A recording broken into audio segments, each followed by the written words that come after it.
mga kamisri, so good morning. So alas 8 na ng umaga ng November 3 mga kamisri. So naligo na tayo, nag-shower na tayo para mag-prepare ng biyahe para malabo ang ating camera.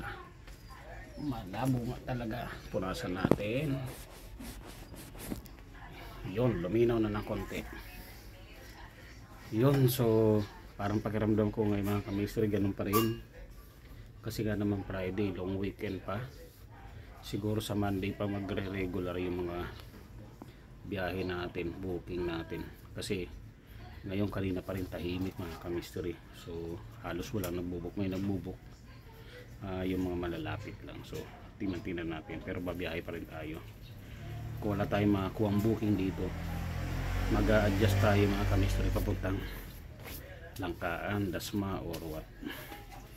Kailangan natin bumiyahe ngayon ng Friday kasi para makompensate natin yung mga araw na hindi tayo nakabiyahe kahapon. Kahit paano maswerte tayo mga ka-mystery kahapon.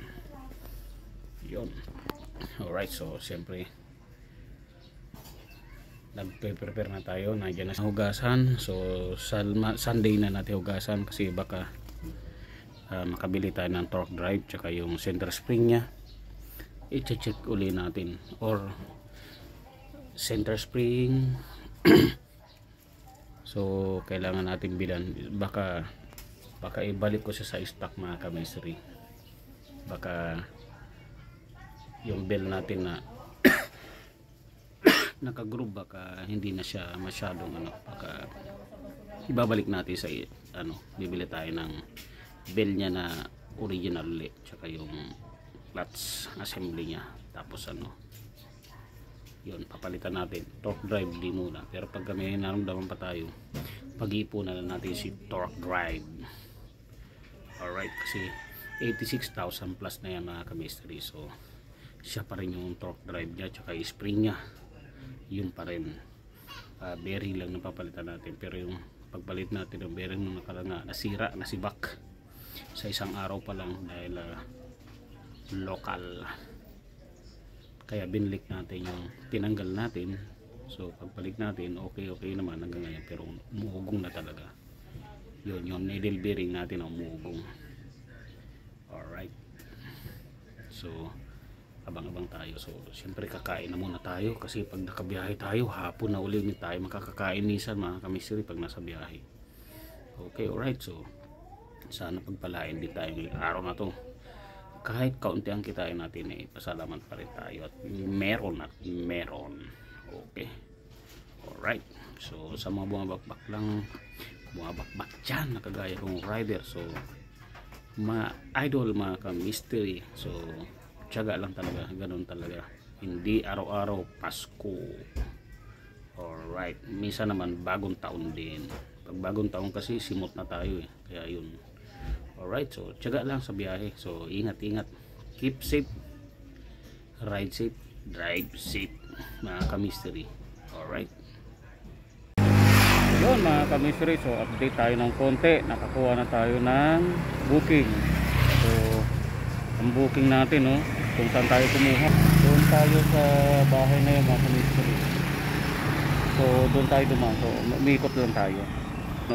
Okay, alright, so Sever papuntang Bagbag sa halagang 260, isang pares ng sapatos ang ating na-pick up. So pwede pa tayo maka-pick up ng dalawang regular mga ka-mystery or maka-pick up ng ating pasahero. So tiyaga lang, antayan tayo. Sever naman ito. Okay, alright, one down tayo mga ka-mystery, November 3. Alright, so araw ngayon ng Biyernes.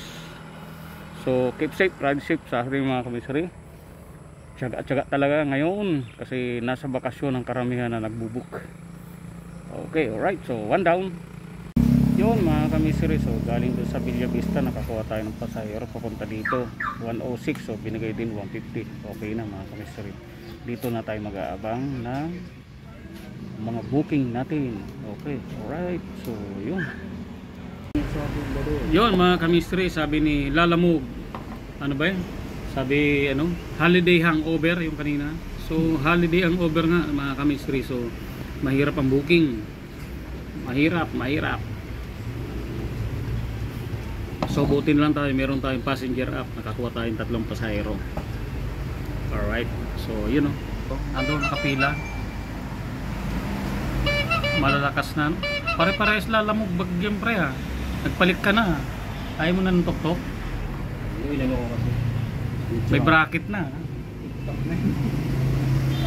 kupas na no, pagka luma, iba na ang kulay no, dilaw na. Yan yung matitibay na bag eh.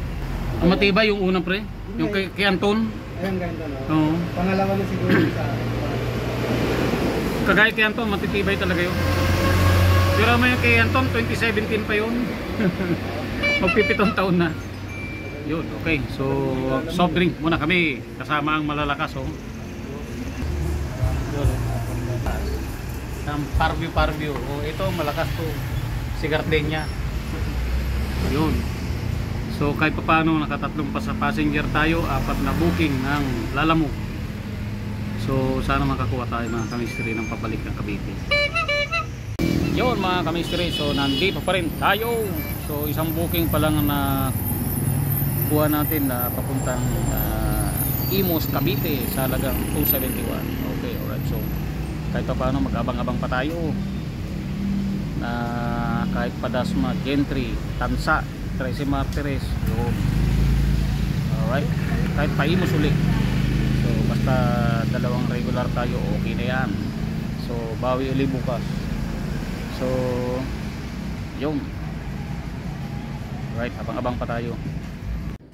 Yun mga kamistry, so nandito na tayo sa second drop off natin sa Imus, Alapan, Cavite. Yun. So dahil sa wala tayong barya, GCash na lang daw ang bayad sa atin. Yun, alright. Okay na rin yun para meron tayong enough na GCash kasi kailangan din natin pang top up mga kamistry para bukas. Yun nga lang, din natin may gapang gagasolina ngayong gabi yun kasi dito sa Cavite bihira hindi tumatanggap ng GCash sa mga gas station. Alright, kaya lang check daw muna nila. Yun yung bahay mga kamistry, parang ano kasi picture na pinalaki yun, sinisigurado nila yung picture, chinecheck yata kung may tama or what. So kanina chinek naman natin bago nila ibalot ay okay naman. Yung nga lang yung pagbalot nila hindi ko naman yung nakikita mga kamistry kasi nasa loob sila. Yun, alright.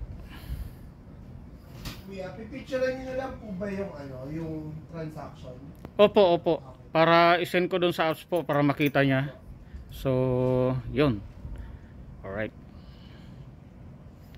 Titingnan natin yung confirmation mga kabistri. Okay, alright.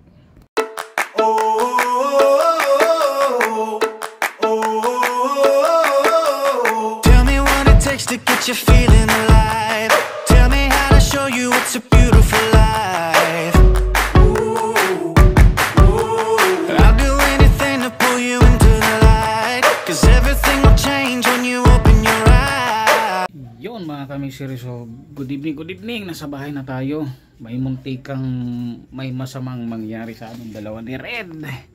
Buti na lang nakaano tayo, medyo mabilis yung ating reflexes. Dahil biglang mayroong galing sa kanan sumuot sa pagitan ng jeep at multicab na isang motor. So nawalang ingat, tapos padating tayo biglang nagkatamaan kami. So tumama sa aking arms yung manibela niya, yun no, parang may maganang konti. Buti na lang mga kamisteri, naalalayan pa natin si Motmot. So hindi tayo nag-crash. So nakapag-alalay pa rin tayo. Buti naman siya din, ganun din ang nangyari. So nakaalalay siya. Yun, palusong pa naman yung mga kamisteri doon sa may tulay na ginagawa. Okay, alright. Salamat sa Diyos at walang nangyari sa amin parehas. Alright, kaya sa mga kamisteri dyan, ingat-ingat, maging aware tayo sa mga bagay-bagay na mga kasabay natin. So buti na lang at nakita ko siya, kaya lang tatama na talaga siya kasi napakabilis niya nang lumabas. Umiiwas ako pero sa pool niya pa rin ako mga ka-mystery.